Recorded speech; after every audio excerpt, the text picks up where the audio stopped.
ज्योति समं समस्तैरनंत पर्यायै दर्पणतलैव सकला प्रतिफलति पदार्थमालिका यत्र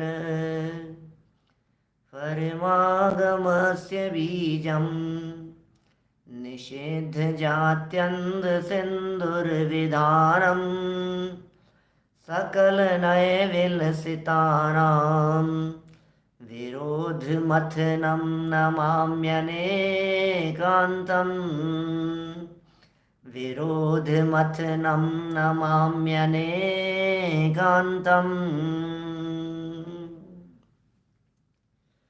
पुरुषार्थ सिद्धि उपाय नामक ये ग्रंथ है अमृतचंद्र आचार्य देव की। यह परम उपकारी अनुपम रचना भव्य जीवों के महाभाग्य से ये रचना लिखी गई। हम भी उन भाग्यशाली लोगों में हैं जिनके लिए इस ग्रंथ की रचना हुई है। एक एक लाइन बहुत मार्मिक है।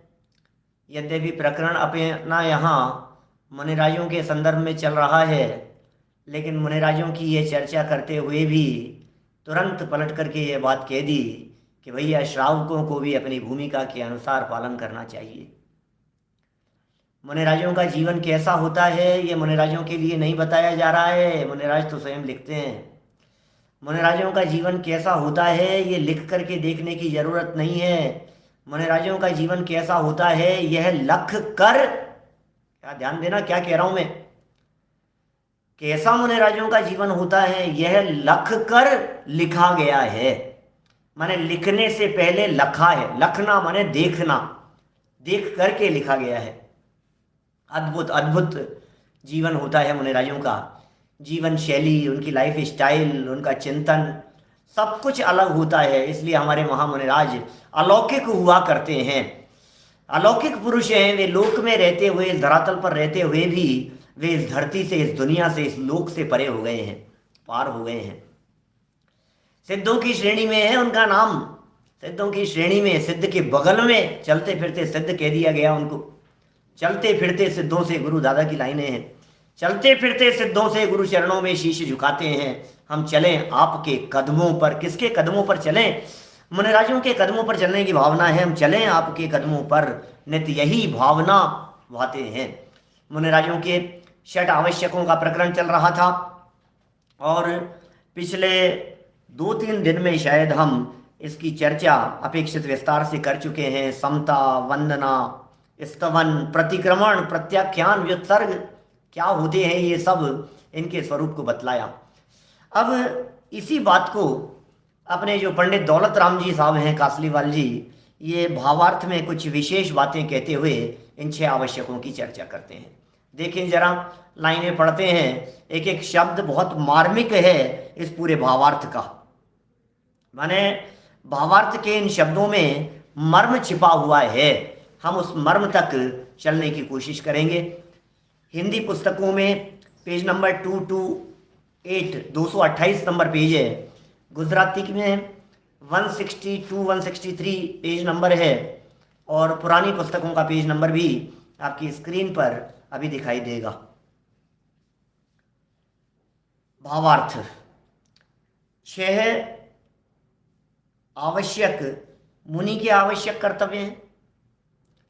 जिन 6 आवश्यकों की यहाँ चर्चा की गई, ये 6 आवश्यक मुनिराज के हैं और मुनिराज के आवश्यक हैं और कंपलसरी हैं, अवश्य। इनमें पराधीनता नहीं है, ये जरूर करने योग्य हैं। अच्छा, इनके बिना मुनिपद नहीं होता। लो, आज तक तो सारे जगत में ये सुनते रहे हम, 28 मूल गुणों के बिना मुनिपद नहीं होता। 28 मूल गुण जरूरी है, 28 मूल गुण जरूरी है। ये कुछ अलग ही हटके बात कह रहे हैं। ये कह रहे हैं 6 आवश्यकों के बिना मुनिपद नहीं होता। क्या बात कर रहे हो? देखो कितनी सुंदर लाइन है। पुरानी पुस्तकों में 172 और नई पुस्तक में 228, 228। भावार्थ पहली लाइन में ही 6 मार दिया इन्होंने। पहली लाइन पर ही क्या कह दिया? ये 6 आवश्यक मुनि के आवश्यक कर्तव्य हैं, इनके बिना मुनिपद नहीं है। लो, क्या होता है मुनिपद? मुनिपद किस पदवी का नाम है? मुनिराज क्या गौरवमयी व्यक्तित्व हैं। ओह, मुनिराजों की गौरव गाथा, मुनिराजों की गरिमा, मुनिराजों की भूमिका। अरे इंद्र अपना मुकुट जिनके चरणों में लाकर के धरता हो तो कैसे होते हैं वे इंद्र, किस प्रकार के। ऐसे अपने को इंद्रों की महिमा आ रही है और इंद्रों को मुनिराजों की महिमा आ रही है। और एक बात और आगे चल करके कहूं कि मुनिराजों को भी अपने मुनि पद की नहीं, अपने गायक की महिमा आ रही है।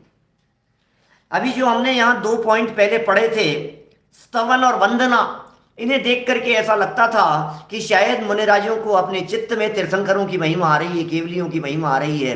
लेकिन केवलियों को किसके अवलंबन से केवल ज्ञान टिका हुआ है? केवलियों का केवलत्व किसके अवलंबन से टिका हुआ है? वे केवल ज्ञानी है, लेकिन उसके पीछे बेस कौन सा है ये तो बताओ। सिद्धों का सिद्धत्व किसके पीछे टिका हुआ है? अरहंतों का अरहंत तत्व किसके पीछे टिका हुआ है? अरे मुनिराजों का मुनिपना किसके पीछे टिका हुआ है? कहने से थोड़ी ना बात चलती है। बाहर में वस्त्रादि का त्याग करना, इसके भरोसे मुनिपना नहीं है। अंदर में गायक स्वभाव के अवलंबन से मुनिपना होता है। त्रिकाली ध्रुव के अवलंबन से मुनिपना होता है। बाहर में त्याग होता है तो अंदर में अवलंबन होता है। अंदर में अवलंबन के बिना बाहर में त्याग नहीं होता। बहुत गंभीर बातें हैं भाई साहब। अंदर में पकड़े नहीं तो बाहर में छोड़ना छोड़ना नहीं है, फिर तो सिर फोड़ना जैसा होता है, क्योंकि अंदर की पकड़ नहीं है ना। जिन्हें गायक पकड़ में आता है, जिन्हें आत्मा पकड़ में आता है, जिन्हें स्वभाव पकड़ में आता है, जिनको वो अतीन्द्रिय आनंद पकड़ में आ गया है, बोले फिर सारा जगत के जंजाल, सारे जगत के कष्ट, परेशानियां और तकलीफ वो कोई मायना नहीं रखती है, अब दूर भागती है। देखिए पहली लाइन में 6 मार दिया। 6 आवश्यक मुनि के आवश्यक कर्तव्य हैं, इनके बिना मुनि पद नहीं है। लो, इनके बिना मुनि पद नहीं होता। वाह। फिर देखिए जिनके समता भाव नहीं, और सुनो एक एक क्या गजब बातें, आज की लिखी हुई बातें नहीं है, पिछले 100 साल में लिखी हुई बातें नहीं है। ये दौलत राम जी कासलीवाल लिख रहे हैं 200 साल पुरानी बातें, 250 साल पुरानी बातें, 250 साल पहले की चर्चा लिख रहे हैं। जिनके समता भाव नहीं, इष्ट अनिष्ट वियोग में राग द्वेष भाव है, तो मुनि कैसे? ओहो, इष्ट संयोगों में जैसे राग दिखाई देता है, अनिष्ट संयोगों में जैसे द्वेष दिखाई देता है, तो मुनि कैसे? क्या मुनिराज नहीं है? क्या बात कर रहे हो साहब? पीछे कमंडल देखे हैं हमने उनके साथ में, क्या बात कर रहे हो? हमें मुनिराज दिखाई दे रहे हैं। अरे क्या चले, अरे भाई सुन तो सही, राग द्वेष है कि नहीं है ये बता। इष्ट विषयों में राग और अनिष्ट विषयों में द्वेष भाव है या नहीं है ये बताओ। यदि इष्ट विषयों में राग है, अनिष्ट विषयों में द्वेष है, तो मैं नहीं कहता, शास्त्र आपके सामने लिखा हुआ है। आपके सबके पास में शास्त्र है, बोलो सबके पास में आप जिनवाणी है। ये वचन मेरे नहीं है, ये वचन ज्ञानियों के हैं, ये वचन परंपरा से आए हैं, ये वचन शास्त्रों में लिखे हुए हैं। जरा पढ़ करके तो देखो, खोल करके तो देखो, समता भाव है कि नहीं। किसे कहते हैं समता भाव? क्या होता है समता भाव? दौलत राम जी ने 6 डाला के अंदर, ये दूसरे दौलत राम जी 6 डाला लिखने वाले, 6ठी ढाल के अंदर लिख दिया उन्होंने। जिन पंक्तियों को लिखा है बस उसी तरह की पंक्तियां यहां ये दूसरे दौलत राम जी ने हमारे सामने प्रस्तुत कर दी है। क्या पंक्तियां हैं वे? हरिमित्र महल मसान कंचन, कांच निंदन तुतिकरण, हर गाव तारण असी प्रहारण, में सदा समता धरन। ये होते हैं मुनिराज, ऐसे होते हैं मुनिराज। बोलो सुरेंद्र जी भाई साहब कोटा से, बोलो कैसे कैसी होती है मुनिराजों की लाइफ स्टाइल? हरि मित्र, शत्रु हो या मित्र हो क्या फर्क पड़ता है? अरे अरे हमारा कोई शत्रु नहीं, कोई मित्र नहीं। हमारे जो शत्रु थे वे नष्ट हो चुके हैं, और जो मित्र थे वे अंदर में प्रवर्तमान है। सच्चा मित्र रत्नत्रय है, रत्नत्रय के धारी है वे महामुनिराज। उनके जो शत्रु थे आश्रव भाव, मिथ्यात्व, अनंतानुबंधी, अप्रत्याख्यानावरण, प्रत्याख्यानावरण उनका अभाव हो चुका है।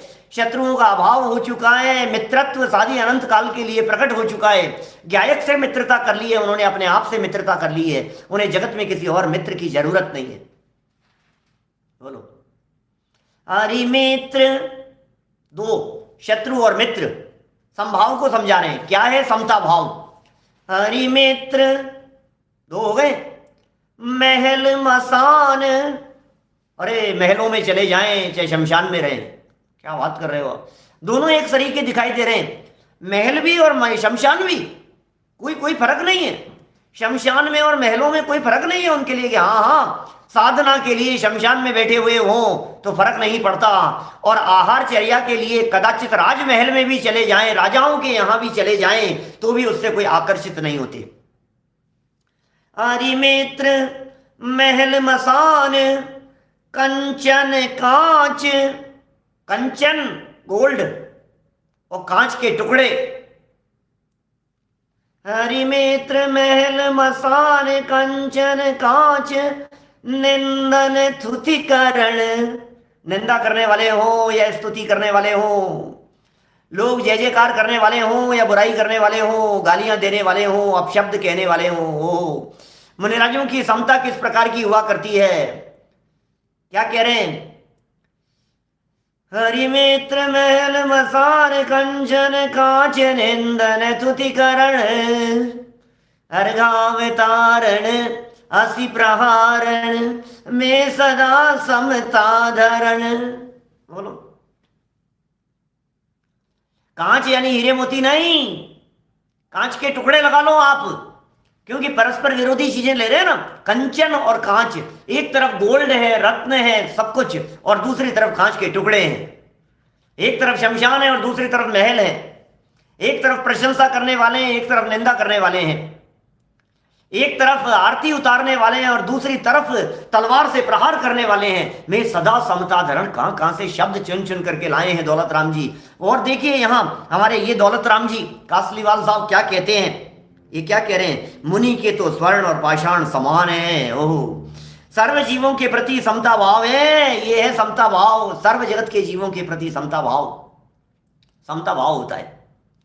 अरे महाराज ये आपको, अरे ऐसा ऐसा समता भाव क्या होती होगी बोलो, ये अंतर की पकड़ के बिना कैसे हो सकता है? बड़े बड़े लोगों में दुनिया में नहीं दिखाई देता है, वो हमें गुरुदेव श्री में दिखाई देता था।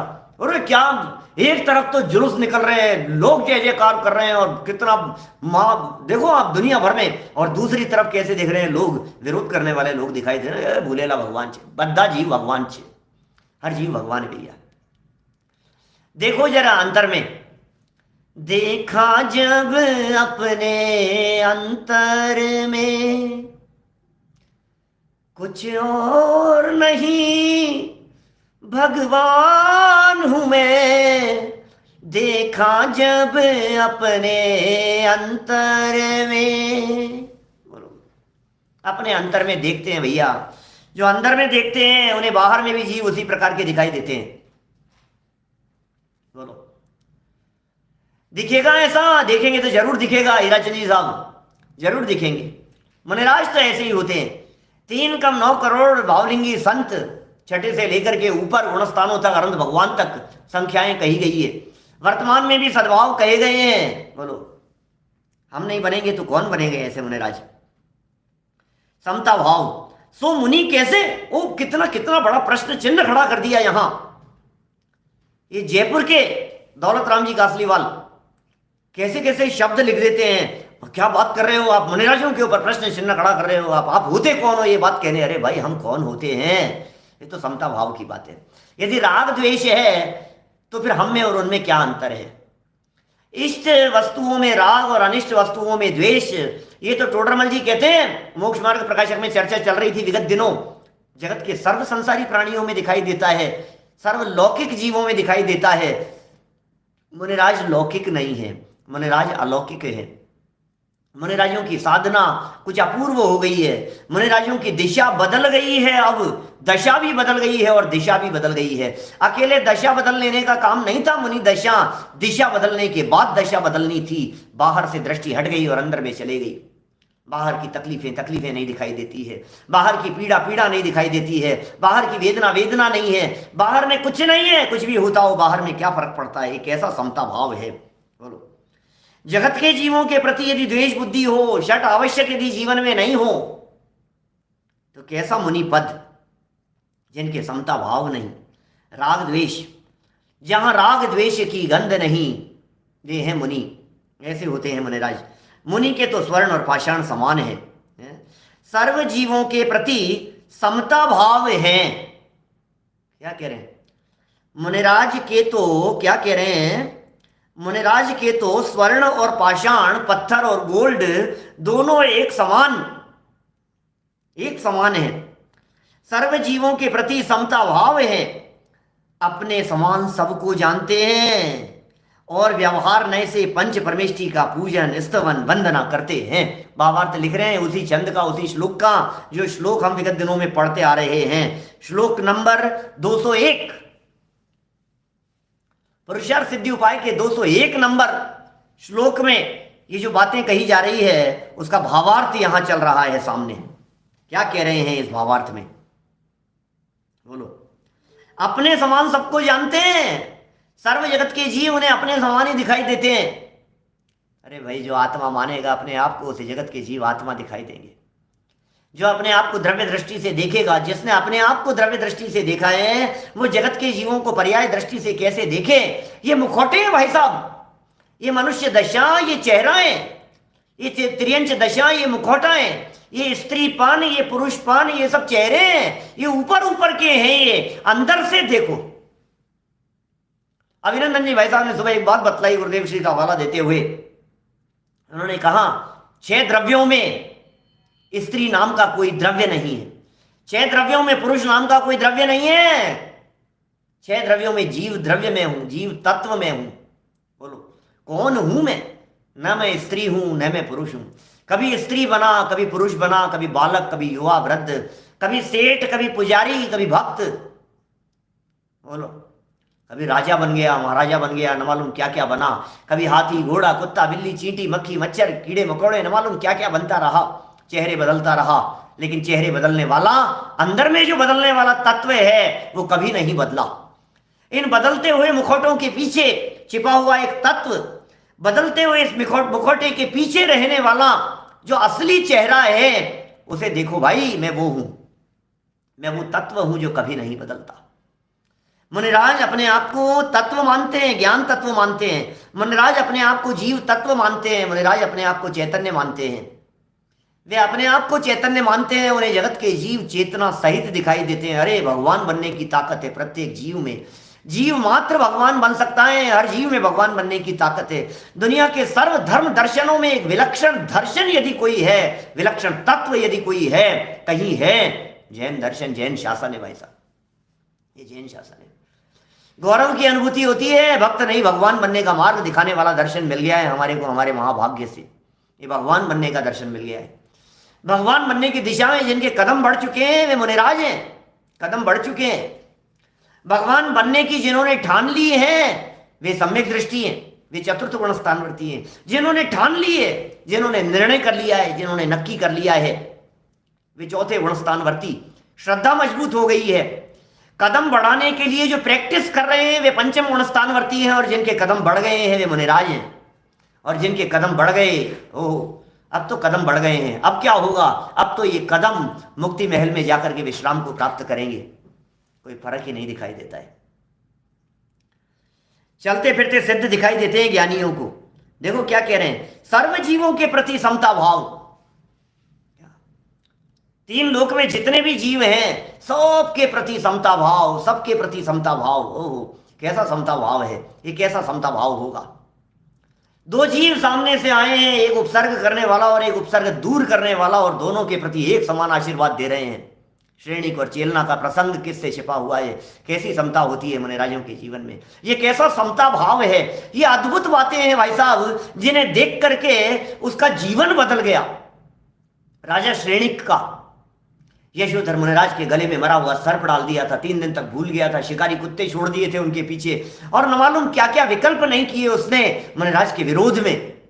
और फिर देखो आप, चेलना वो दौड़े चले गए और कौतूहलवश वो भी चला गया था, दोनों चले गए। हुआ क्या ये तो बताओ, फिर हुआ क्या? मालूम है आपको क्या हुआ? हम क्या बताएं आपको क्या हुआ? अरे परिस्थिति बदल गई, समय बदल गया, देखता ही रह गया। ऐसे भी होते हैं मुनिराज, ध्यान अवस्था में बैठे हुए हैं, विचलित नहीं दिखाई दे रहे हैं, छोड़ करके भाग नहीं गए हैं, परिस्थितियों से भागते नहीं हैं, मनस्थिति बदल लेते हैं, दृष्टि बाहर से हटा लेते हैं। उपसर्ग है कहाँ? जहां उपसर्ग है वहां मैं नहीं हूं, और जहां मैं हूं वहां उपसर्ग आ नहीं सकता है। ये होता है स्वरूप। ये कैसी समता भाव है, ये कैसा जीवन है मुनिराजों का। और जब देखो आप, निगाह खुली, दृष्टि खुली मुनिराज की, और दोनों को सामने देखा, फिर तो बात ही क्या है। ओहो, सद्धर्म वृद्धि रस्तु, धर्म वृद्धि हो। ये क्या क्या है? ये कौन सी मिट्टी के बने हैं? ये कौन जीव है? ये कैसे कैसी सोच वाले व्यक्ति हैं? ये इनका कैसा समता भाव है? ये कैसे कैसे व्यक्तित्व है भाई? ऐसा कैसे हो सकता है?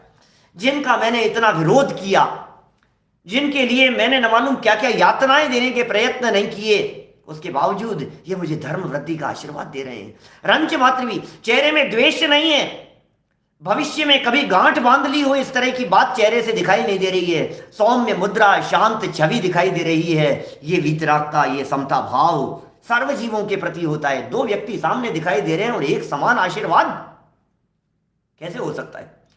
टटोलना जरा अपने आप को, ये जो बातें कह रहे हैं, क्योंकि आगे चल करके कुछ मिनटों बाद ये बात कहने वाले हैं कि भैया चर्चा तो हमने मुनिराजों की है, लेकिन न तो हम मुनिराज हैं न तुम मुनिराज हो, लेकिन अपनी भूमिका के अनुसार इन आवश्यकों को पालन करने की तैयारी रखना, प्रैक्टिस करना, भूमिका के अनुसार जरूर करना इनकी प्रैक्टिस। सुनो सुनो आगे क्या कह रहे हैं।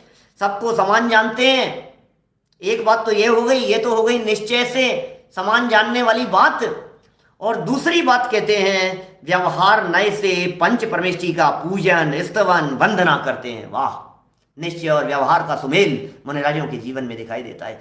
एक तरफ 28 मूल गुणों का पालन है, दो ही कार्य हैं मुनिराज के, दो ही कार्य हैं, दो ही मार्ग हैं मुनिराज के सामने, रास्ते ही दो हैं। नीचे लिखी है पंक्तियां, आज का हेडिंग है अपने प्रवचन का, दो ही मार्ग मुनिराज के, रास्ते ही दो हैं। दोनों रास्ते एक के लिए हैं, दो ही मार्ग। देखो जरा क्या कह रहे हैं, व्यवहार ने से पंच परमेष्टि का पूजन। ओहो, पंच परमेष्टि का पूजन, पंच परमेष्टि का स्तवन, पंच परमेष्टि की वंदना करते हैं, पंच परमेष्टियों की पूजन भी कर रहे हैं। क्या बात! अरे पूजन का अर्थ गुणानुवाद होता है भाई साहब। मुनिराज अर्घ नहीं चढ़ाते, मुनिराज भोजन सामग्री का स्पर्श नहीं करते, मुनिराज चावल आदि का स्पर्श नहीं करेंगे आहार चर्या के दौरान के अलावा। क्या अर्घ चढ़ाएंगे मुनिराज? तो फिर कैसे पूजन करते हैं? ओ प्रभु तेरे मेरे अंतर को अविलंब निरंतर से भर दूं, ये मार्ग हमें है श्रेष्ठ लगा, उस पे ही कदम बढ़े चलते। बस ये मार्ग अंदर में जच गया है, यही मार्ग है। ये जिनेंद्र देव, आपका और मेरा अंतर। अब कौन किसको अर्घ चढ़ाएगा?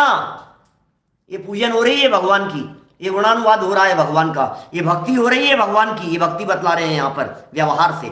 पूजन भी, स्तवन भी, वंदना भी, अष्टांग नमस्कार भी करते हैं। और देखो और क्या कह रहे हैं, आगे सुनो। वचन से बारंबार अरहंत आदि की स्तुति करते हैं, वचनों से बारंबार करते हैं। मुनिराजों की स्तुति, मुनिराजों की भक्तियां खूब लिखी है उनके द्वारा। दश भक्ति लिखी है, आचार्य भक्ति लिखी है, श्रुत भक्ति लिखी है, सिद्ध, ऐसी भक्तियां हैं। कुंद कुंदाचार्य देव के द्वारा लिखी गई भक्तियां हैं, 10 भक्तियां, उनमें है ना आचार्य भक्ति आदि लिखी है। इस तरह की बारंबार अनंत की स्तुति करते हैं और मन से उनके गुणों का चिंतन करते हैं। बाहर में स्तुति कर रहे हैं, मन में गुणों का चिंतन कर रहे हैं, तथा मस्तक नमाकर बारंबार वंदना करते हैं। तथा तथा तथा सुनो सुनो सुनो हे भव्य प्राणियों, तथा भाव से इन्हीं में तल्लीन है। ये मुनिराज के मूल गुण हैं। जो पंच परमेष्टि का भक्त नहीं वह मुनि नहीं। वाह, जो पंच परमेष्टि का भक्त नहीं वह मुनि नहीं, भाव से इन्हीं में तल्लीन है। ओ, क्या कर रहे थे?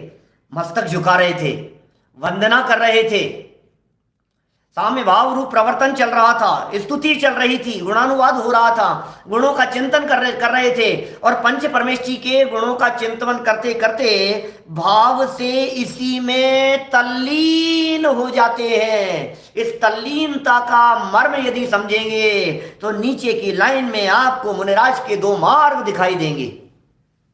ये क्या तल्लीनता है? ये तल्लीनता वो है सिद्धों का गुणानुवाद करते करते, सिद्धों का गुणानुवाद करते करते, सिद्धों के गुणों को देखते देखते, सिद्ध भगवान के, सिद्ध परमात्मा के गुण धर्म और शक्तियों का विचार करते करते सिद्ध स्वभाव दिखने लगा और मानो सिद्ध जैसे अपने स्वभाव में ही तल्लीन हो गए हों। जब तक सिद्धों का गुणानुवाद चल रहा था तब तक व्यवहार, और जब सिद्ध स्वरूप का गुणानुवाद होने लगा तब निश्चय। यह अद्भुत संधि है भाई साहब निश्चय व्यवहार की। जब सिद्ध परमेष्ठी का बाहर में गुणानुवाद हो रहा था तो शुभोपयोग और सिद्ध स्वभाव का गुणानुवाद होने लगा। सिद्ध जैसा अंतर में तत्व विराजमान है, ऐसी अभेद भक्ति यहां हो गई, जहां भावों में उनके स्वरूप के प्रति तल्लीनता हो गई। किसके प्रति? सब आत्मा की अवस्थाएं आत्मा ही है शरण, इसके प्रति। बोलो, सब आत्मा की अवस्थाएं। अब भक्ति किसकी करें? अनंत की करें कि सिद्ध की करें? आचार्यों की, उपाध्यायों की, साधुओं की, किसकी भक्ति की जाए बताओ? अरिहंत सिद्धाचार्य पाठक साधु है परमेष्ठी पण, सब आत्मा की अवस्थाएं आत्मा ही है शरण, आत्मा ही है शरण, आत्मा ही है शरण। बोलो, अब किसकी भक्ति चल रही है? पंच परमेष्ठी की कि आत्मा की? पंच परमेष्ठी की भक्ति कर रहे हैं, बोले शुभोपयोग है। और पंच परमेष्ठी की भक्ति करते करते क्या हुआ भाई साहब? जैसे पंच परमेष्ठी की भक्ति कर रहे थे, उनकी भक्ति करते करते आत्मा की भक्ति चालू हो गई। पंच परमेष्ठियों को देखते देखते आत्मा की अवस्थाएं दिखने लगी, और आत्मा की अवस्थाएं दिखते दिखते आत्म स्वभाव पर अंदर में दृष्टि चले गई, और उसके साथ में हो गए तल्लीन, अपने स्वरूप के साथ में हो गए तल्लीन, तत्मय। बोले शुद्धोपयोग। ये दो ही मार्ग हैं। आगे की लाइनें पढ़ो जरा नीचे। पंच परमेष्ठी का भक्त नहीं, वो तो मुनि नहीं, सच्ची भक्ति नहीं, वो सच्चा मुनिराज नहीं। क्या है स्वरूप? मुनि के दो ही मार्ग हैं, एक शुभोपयोग और दूसरा शुद्धोपयोग। वाह! या तो शुभोपयोग में रहते हैं या शुद्धोपयोग में चले जाते हैं। दो के अलावा तीसरा रास्ता दिखाई नहीं देता है। जाएं तो जाएं कहां? बोलो, कहां जाएं? शुभोपयोग और शुद्धोपयोग।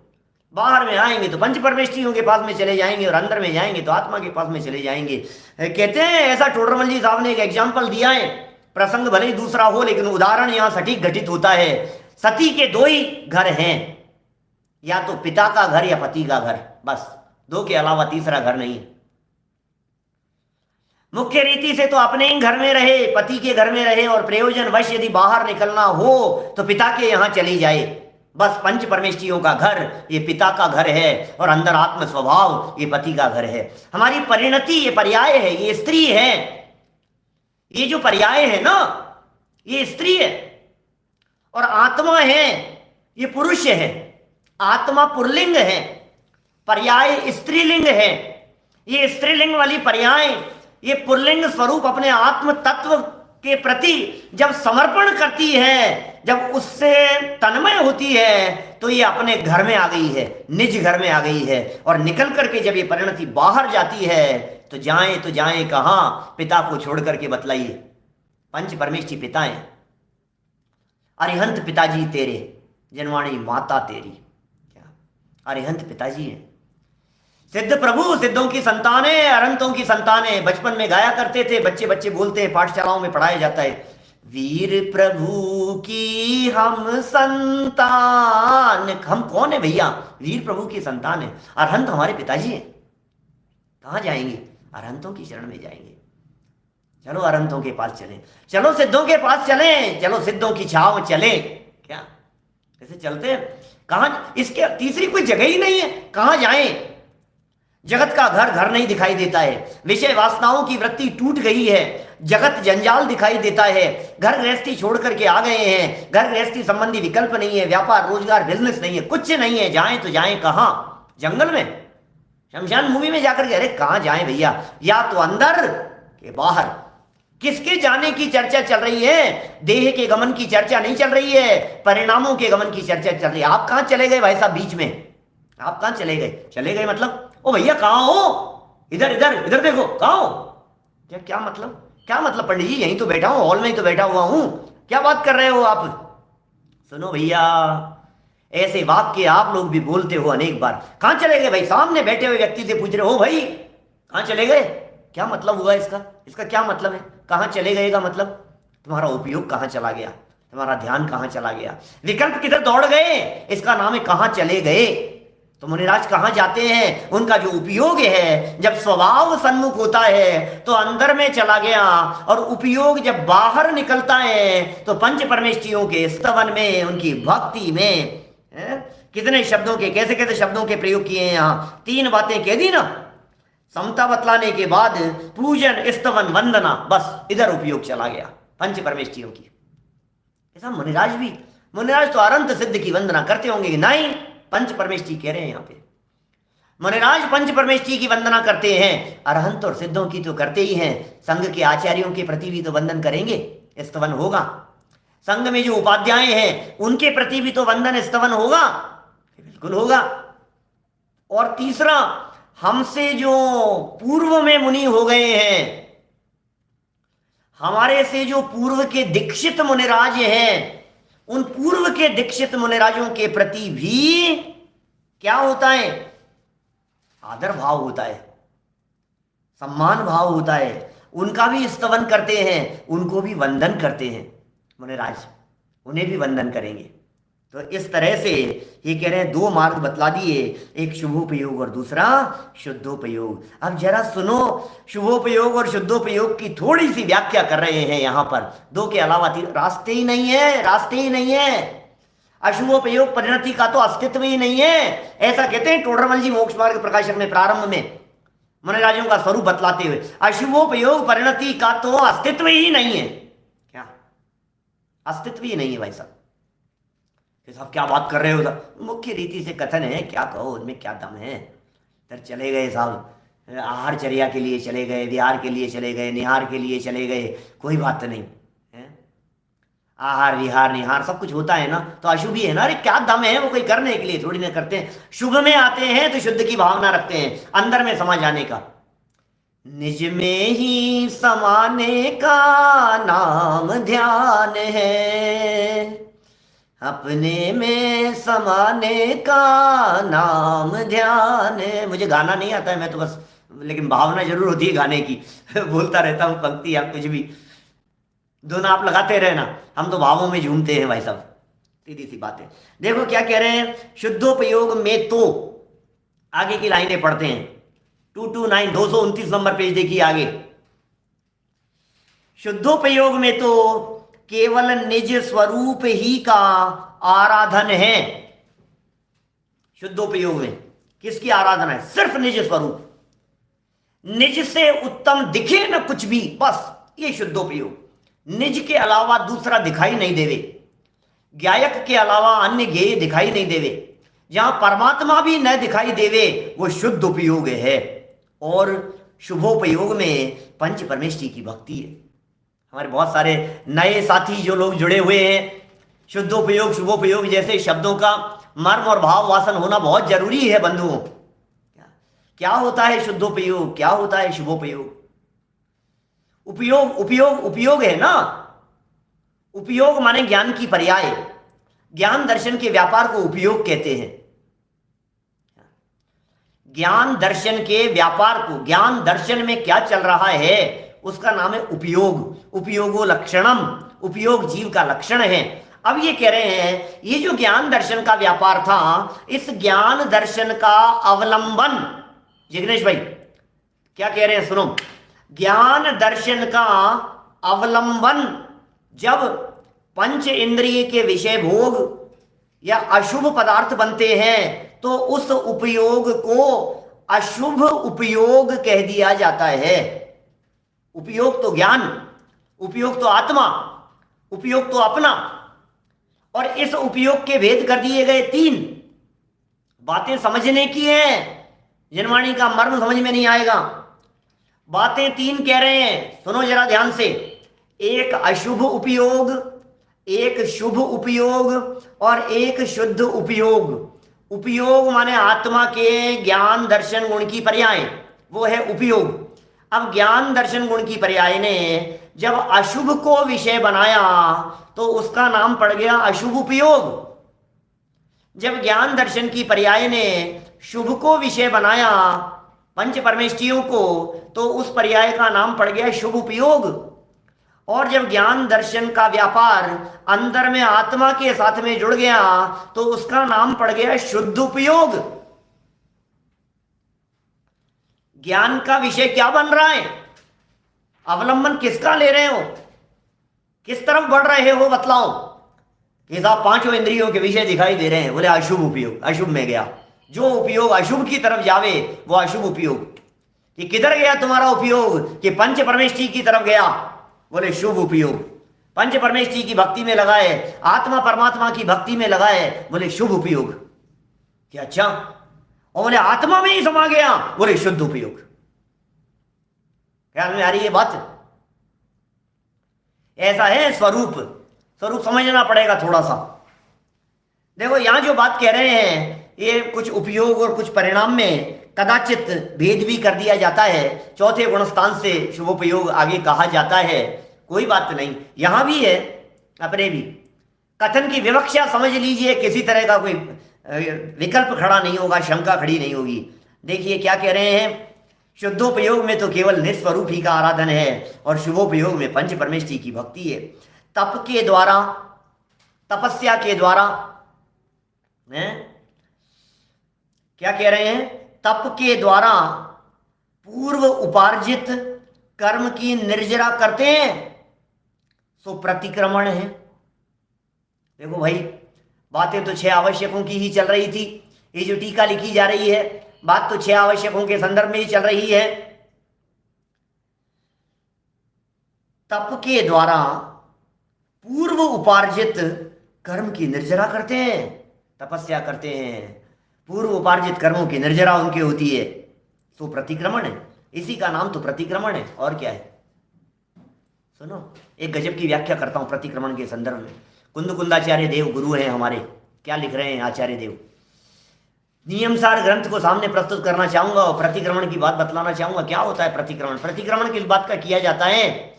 प्रतिक्रमण क्या होता है? कुंदकुंदाचार्य देव ने नियमसार में एक प्रतिक्रमण अधिकार लिखा। ध्यान देना बंधुओं, कुछ थोड़ी सी सूक्ष्म चर्चाएं हैं लेकिन आनंददायक है। जीवन में कभी तो सुननी ही पड़ेगी। नए नए लोगों से कह रहा हूं, नहीं सुनेंगे तो समझ में कैसे आएगी, और समझ में नहीं आएगी तो समाएंगे कैसे।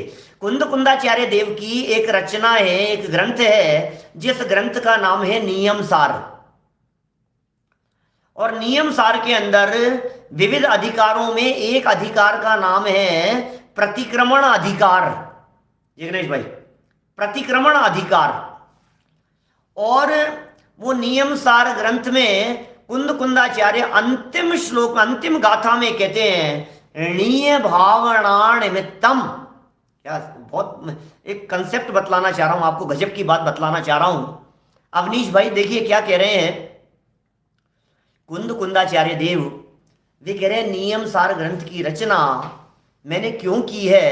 णीय भावना निमित्तम, अपने आप के लिए की है।